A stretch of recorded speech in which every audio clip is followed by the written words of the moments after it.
Hola a todos, bienvenidos a su página Canva Maya.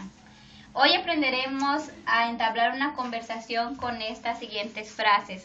Para empezar, podemos decir hola, ¿qué tal? En maya diríamos Bishabel, que sería lo equivalente a ¿cómo estás? Diríamos Bishanikech. Para contestar podemos decir bien o mal, que en maya sería malop o kas. Para preguntar cómo te llamas, dirías Bishak Aba y responderías Inkabae y dices tu nombre. Después podemos preguntarle a la persona cómo te fue hoy. En maya sería Bishbiniktechbehlae.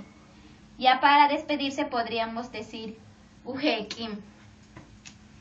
Ahora vamos a mostrarles un ejemplo de esta conversación de lo aprendido hoy en esta sesión.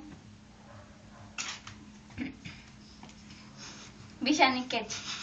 Malo. Bishak Aba. Inkawae Jessica.